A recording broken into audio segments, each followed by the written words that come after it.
My name is Audrey, and I am 33 years old. I have always been the kind of person who notices the small things. The hairline crack running through a concrete pillar, the way a steel beam bends just slightly under too much weight, the faint hum a bridge makes when a heavy truck rolls over it. I am a structural engineer, and my entire career is built on the idea that what holds things up matters more than what you can see on the surface. I spent 9 years making sure buildings and bridges stayed standing. What I never expected was to discover, on a cold Tuesday night in a hotel room, 400 miles from home, that the family I thought I belonged had been quietly dismantling the ground beneath my feet for years. I was staying in a plain hotel just outside Columbus, deep into a 5-week project to assess and repair a damaged bridge. I had been there 3 weeks already, and I had 2 more to go. My evenings had a routine: takeout food, a small desk, my laptop, and the low sound of traffic outside the window. I was used to being alone. I had made peace with it, or at least I told myself I had. Around 9 o'clock on that Tuesday, my phone started buzzing on the nightstand. It buzzed in a way that meant messages were coming in fast, one after the other. I picked it up and saw that I had been added to a group chat I had never been in before. The title had a Christmas tree emoji and the words, "Family Planning." There were 47 messages already stacked up, waiting. My younger sister Brooke sent me a private text just seconds after. She wrote, "Oops, wrong chat. Just ignore that, LOL." But I had already started reading. The first few messages looked ordinary. My brother Nathan asked if the 25th worked for everyone. My mother, Diane, said yes. My father sent a thumbs up. It seemed fine. It seemed like a normal family, making normal plans. But I kept scrolling, and around the 9th message, things shifted. My mother wrote that they should use the fancy dinner plates this year, because I wouldn't be there to complain about washing them by hand. Nathan laughed. I kept going. My name came up 4 more times in those messages, and not once was it to invite me. Nathan suggested they give me the wrong date, just like the year before. My mother agreed and said to tell me the party was on the 28th. My father responded with a small yellow emoji of a face laughing, so hard it was crying. Brooke asked what would happen if I found out, and my mother typed back simply, "She won't. She never does." I put the phone down on the bed and stared at the ceiling for a moment. Then I picked it up and put it down again. I did that 2 or 3 times. I was trying to decide whether what I was reading was real, whether I was misunderstanding something, whether there was some angle I was missing. There wasn't. I opened the chat again and started taking pictures of the screen, one message at a time, because my hands were trembling and I needed to do something with them. To understand what happened after that, you have to understand a little about who I am and where I come from. I grew up in a small town in Ohio, the quiet middle child. Nathan was the athlete, the one who got his name in the local paper every Friday during football season. Brooke competed in beauty pageants from the time she was 6 years old, and my parents drove her to every one with matching smiles and a video camera. I rode my bike to the library and finished my homework early and told myself that being overlooked wasn't the same as being unwanted. I was very good at telling myself that. As I got older, I stayed quiet but stayed useful. I was the one who remembered birthdays and sent gifts on time. I booked the restaurant every year for my mother's birthday because she always said she didn't want to fuss, but she always expected one. When my father got sick and needed his truck moved, I drove 6 hours to do it and drove 6 hours back the same day. When the roof at my parents' house started leaking while I was living in another state, I found a repairman, coordinated the whole job over the phone, and paid the deposit myself. I never asked to be thanked. I thought that usefulness was a kind of belonging. I thought that if I made myself indispensable, eventually they would treat me like I mattered. The year before, they had given me the wrong date for Christmas. I showed up on the 28th with food and wine, and the house was dark. The door was locked. I stood on the porch in the cold and called my mother, who said something about a last-minute change, that they had moved everything to the 25th. She sounded apologetic in that particular way she had, the way that meant nothing. I stood there and told myself it was a misunderstanding. I drove home alone. I didn't let myself think too hard about it. But now I was looking at message 31, and Nathan had written, "The closing is on the 26th. Just keep her away until then." Closing. I know that word very well. It is what happens at the end of a real estate transaction when ownership officially changes hands. 2 messages later, my mother mentioned a woman named Karen who had a buyer interested in walking through the house on Christmas afternoon. I understood immediately what house they were talking about. My grandmother's house. Nan Margaret's house. It was a yellow house with a wide porch that wrapped around the side, and it sat on a quiet street I had known since I was a child. It was the only place I had ever felt entirely comfortable, entirely welcome, without having to earn it. I had stayed there for a whole summer in college when I couldn't afford a room anywhere else. Nan never asked me why I needed help or how long I was planning to stay. She just made coffee every morning and told me to study hard. The summer I spent there was one of the most peaceful of my life. 8 years ago, at a Thanksgiving dinner, Nan had called me into the kitchen and pressed a brass key into my hand in front of the whole family. She said, "This is your home whenever you need one, Audrey." My mother had rolled her eyes. Nathan was on his phone.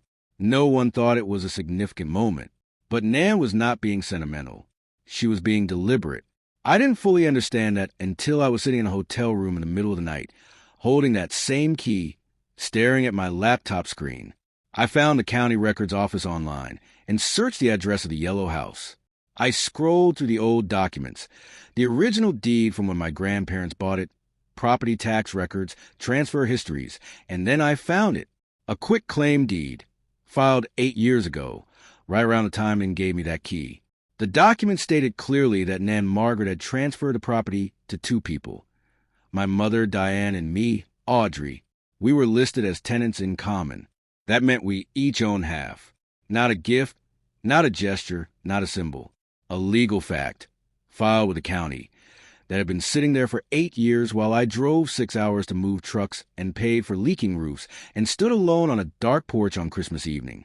I remember going with Nan to a small office on Main Street to sign that paper. She had told me she wanted to make sure I always had a place of my own. When we got back to the house, my mother was upset and Nan had simply said, "It's done."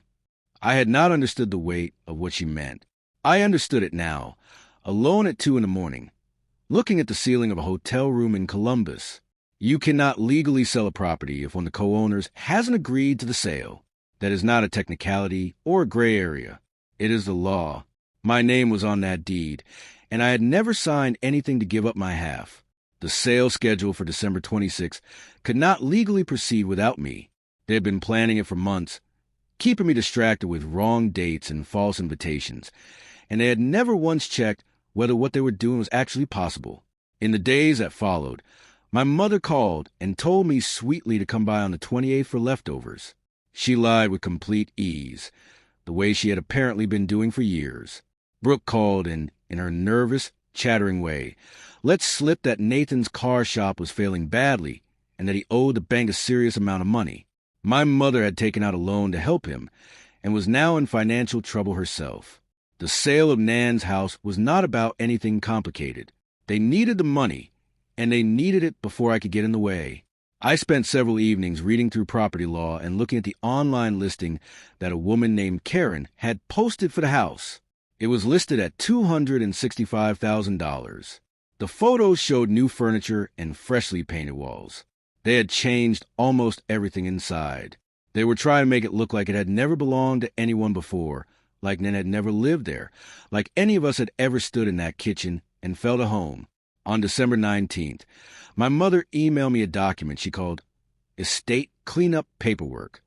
She said it was routine and to just sign it and send it back. It was not routine.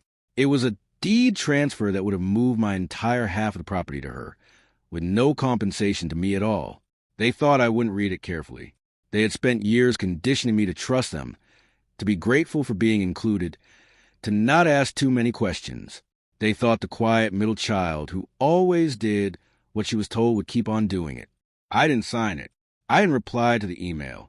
I wrote instead to Karen, the listing agent, and told her I was a co-owner of the property and that no one had obtained my consent for the sale. She called me back within the hour.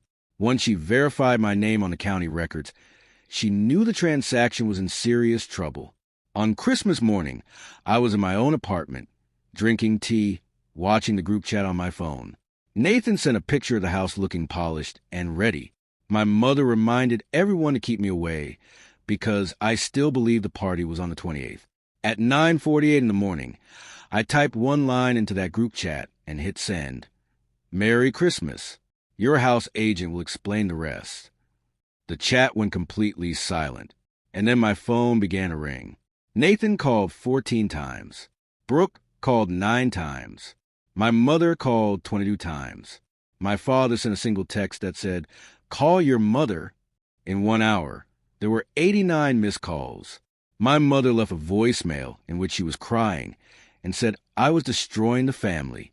Nathan left a message that was loud and angry, saying I had gone behind everyone's backs. I found this remarkable, given the circumstances. I called my mother back eventually and told her I knew everything, the wrong dates, the secret planning, the deed transfer they wanted me to sign without reading. She tried to tell me they had always planned to give me a portion of the money later. I didn't believe her, and I told her to have her lawyer contact mine. The sale on December 26th did not happen. The buyer walked away when the legal complications became clear. Nathan's shop went into default. In March, we sat in a room with a mediator, and my mother cried, and Nathan was rigid with anger, and my father looked at the table the whole time. I told him there were 2 options. We sell the house and divide the proceeds exactly in half, or I buy out my mother's share at fair market value. After several weeks of back and forth, we sold the house for $258,000. My half came to $121,000. Before the new owners moved in, I went to the yellow house one last time. I used the brass key to open the front door. The inside smelled like fresh paint. The new furniture was still in place, and all of Nan's things were gone. But I could feel something of her there anyway, in the shape of the rooms, in the way the light came through the windows in the late afternoon. I stood in the kitchen for a few minutes and said thank you, quietly, to no one who could hear me and to the one person I knew was listening. Then I left the key on the porch railing for the new owners and walked to my car. Nan had signed that document 8 years before she died. She had not told anyone, had not asked permission, had not made a speech about it at the dinner table. She had simply gone to the county office with me on a quiet afternoon and made it real. She understood that a key is something that can be taken back. A legal document, filed and recorded, is something else entirely. She had been planning for a future she hoped I would never need, and then she waited, and she trusted me to find it when the time came. 47 messages showed me where I stood. 1 message showed them where they stood. And 89 phone calls told me everything I needed to know about what I had meant to them all along, and what I was finally willing to stop pretending otherwise.